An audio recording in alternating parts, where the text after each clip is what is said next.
नमस्कार। क्या आपने कभी सोचा है कि अगर भारत को विदेश से व्यापार करने के लिए डॉलर की जरूरत ना पड़े तो हमारी इकोनॉमी पे इसका क्या इम्पैक्ट हो सकता है? आरबीआई की ताजा जो नोटिफिकेशन की गई है, जो फेमा रूल्स के अंदर में है, पार्लियामेंट में जो जो जानकारी दी गई है, उसके अनुसार invoicing of external trade in rupee सिर्फ एक एक आइडिया नहीं बल्कि धीरे धीरे हकीकत बनती जा रही है। Invoicing of external trade in rupee का मतलब यह हुआ कि जो बहुत सारी जो कंपनियां हैं वो अब यूएस डॉलर में ट्रेड ना करके इंडियन करेंसी में ट्रेड करें। तो उस इसके बारे में बहुत दिनों से काम चल रही थी और ऐसा माना जा रहा है कि धीरे धीरे इसमें काफी सुधार आया है, इसमें काफी प्रोग्रेस हुई है, इसमें काफी सफलता मिली है। आज हम इसी बड़े बदलाव को डिकोड करेंगे। तो सबसे पहली बात कि ये जो खबर है कि धीरे धीरे इंडियन करेंसी जो है एक मौका यहाँ मिलता सा आ रहा है, जहां पर कि बहुत सारे ट्रेड के लिए इंडियन करेंसी का उपयोग होता जा रहा है। सबसे पहले रिजर्व बैंक ने हाल में ही एक नया इंपोर्ट एंड एक्सपोर्ट के बारे में रेगुलेशंस जारी किया है और सरकारी आंकड़ा जो कि मिनिस्ट्री ऑफ कॉमर्स के माध्यम से आया है, उसके अनुसार 30 देशों में 123 बैंकों ने भारत में 156 स्पेशल रुपी वैस्ट्रो अकाउंट खोल दिए हैं। उन्होंने इंडिया में इस तरीके का अकाउंट खोला है। तो अब यहाँ पर यह एक इम्पोर्टेंट एक तरीके से प्रोग्रेस है। ये जो अकाउंट है SRVA, जिसे स्पेशल रुपी वैस्ट्रो अकाउंट कहते हैं, उसके माध्यम से ये इन सभी अकाउंट के माध्यम से इंडियन करेंसी में ट्रेड करना संभव होगा। वाणिज्य मंत्रालय ने फॉरेन ट्रेड पॉलिसी में बदलाव किए हैं ताकि एक्सपोर्टर्स को रुपये में ट्रेड करने पर वही फायदे मिले जो डॉलर में मिलते थे। इसका मतलब यह कि अब दुनिया में भारत के साथ रुपए में बिजनेस करने के लिए एक तरीके से पूरी तैयारी की गई है। इसके लिए एक सिस्टम बनाए गए हैं।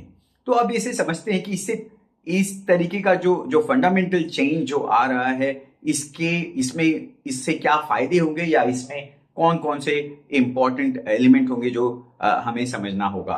तो सबसे पहली बात कि पहले पेमेंट वसूल करते समय कम समय मिलता था, लेकिन आरबीआई के नए नियम के मुताबिक यदि आप रुपए में ट्रेड करते हैं तो पेमेंट का समय जो है 18 महीने तक मिलेगा, जो कि निश्चित रूप से पहले जो समय सीमा मिलती थी उससे काफी ज्यादा है। दूसरा ये कि कॉस्ट सेविंग। नाउ ऐसे समझिए कि जब भी आपका ट्रेडिंग डॉलर में होता है तो निश्चित रूप से जो करेंसी का जो कन्वर्जन होता है और इससे संबंधित जो एडमिन फीस होती है और तरह तरह की इसमें जो लागत लगती है, उससे कहीं ना कहीं माना जा रहा है कि 3% तक जो है कंपनियों का इस पूरे प्रोसेस में जो उनकी जो लागत लगती थी उसमें बचत होने की संभावना है। तो यह तो दूसरी सबसे इंपॉर्टेंट बेनिफिट एक तरीके से इस नए रेगुलेशन से आई है। और तीसरा यह कि जब हमें डॉलर की कम जरूरत होगी, डॉलर पे डिपेंडेंस कम होगी, तो ऐसा भी माना जा रहा है कि इससे रुपया कहीं ज्यादा स्टेबल रह पाएगा। जो भी एक्सटर्नल बैलेंस या बैलेंस ऑफ पेमेंट में जो प्रॉब्लम हो रही थी उस कारण से, या अगर यहाँ से पैसा बाहर जाता है उस कारण से, जो डॉलर के कारण से इंडियन करेंसी में जो इंस्टेबिलिटी थी, उसमें कमी करने में इससे फायदा मिलेगी। अब तो ये सब बातें हुई कि मतलब इकोनॉमी लेवल पे यदि आप समझने की कोशिश करें तो जो नया फेमा रेगुलेशन जो रिजर्व बैंक ने जारी किया, उसमें क्या क्या उसके मुख्य बिंदु थे और उसकी क्या इंपॉर्टेंट एलिमेंट्स है जो हमें समझना चाहिए। अब बात करते हैं, जैसा कि ज्यादातर हमारी वीडियो में हम रिटेल इन्वेस्टर्स को ध्यान में रखकर किसी भी खबर का जो एनालिसिस करते हैं उसमें जो सेंट्रल फोकस होता है वो रिटेल इन्वेस्टर होता है। तो अब समझते हैं कि यदि हम रिटेल इन्वेस्टर्स के पॉइंट ऑफ व्यू से देखें तो इसमें क्या दिखता है या किनको फायदा मिल सकता है या कहाँ आपको फायदा मिल सकता है। तो इसमें सबसे पहली बात कि जो एयरलाइंस कंपनियां हैं उनके लिए ये काफी बेनिफिशियल सा साबित होगा। लंबे समय में इसका इम्पैक्ट देखने को मिलेगा। वो ऐसा इसलिए क्योंकि जो एयरलाइंस कंपनियों के लिए जो काफी जो कच्चा माल होता है और बाकी जो पेमेंट्स होते हैं वो उसके लिए यदि उनको डॉलर के बजाय रुपए में पेमेंट्स करना अगर उनके लिए अलाउ हो या उसकी फैसिलिटी हो जाए तो उनके लिए फायदा होगी।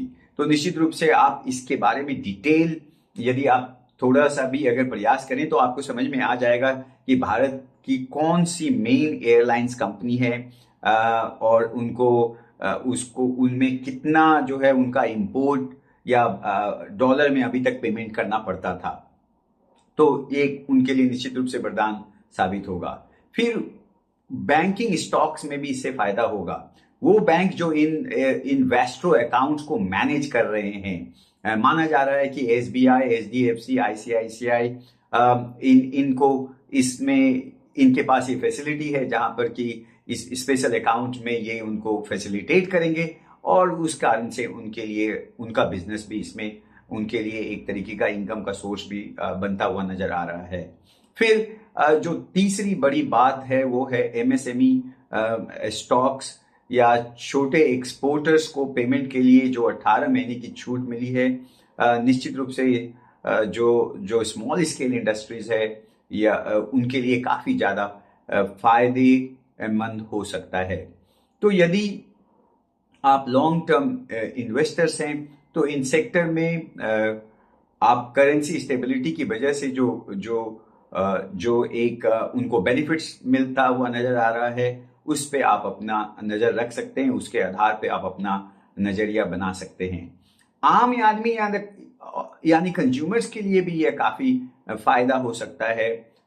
कम महंगाई, क्योंकि जब तेल और खाद जैसे इंपोर्ट सस्ते होंगे तो सीधा असर ये ऑर्डिनरी इंडियंस के ऊपर या इंडियन कंज्यूमर्स के ऊपर पड़ेगा।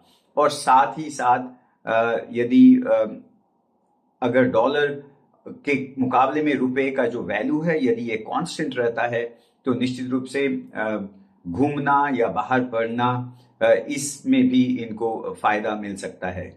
तो आरबीआई की जो 2026 की जो रेगुलेशन है वो भारत को विकसित भारत बनाने के दिशा में एक बड़ा कदम सा लगता है।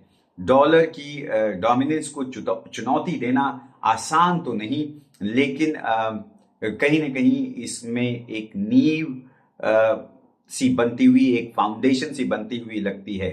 और शायद आने वाले समय में इंडियन करेंसी भी ट्रेडिंग के लिए यूज होने वाली करेंसी में धीरे धीरे अपना स्थान बना पाएगी। आप इस बारे में क्या सोचते हैं? आप अपनी कमेंट्स में राय दें। यदि आपको हमारी जानकारी अच्छी लगी तो आप इसे इन्वेस्टर दोस्तों के साथ शेयर करें। और इससे पहले कि मैं आपको ये कहूं कि आप सब्सक्राइब करें, या एक इम्पॉर्टेंट बात यह भी जानना जरूरी है कि इस वीडियो में जो भी किसी भी बैंक्स का या किसी भी स्टॉक के बारे में अगर उसका जो नाम लिया गया है, निश्चित रूप से मैंने कोई नंबर या कोई मैंने ऐसा कोई अनुमान नहीं बताया कि कितना क्या होगा, लेकिन मैंने आपको कुछ कंपनियों के नाम जरूर बताए, कुछ बैंकों के नाम बताए।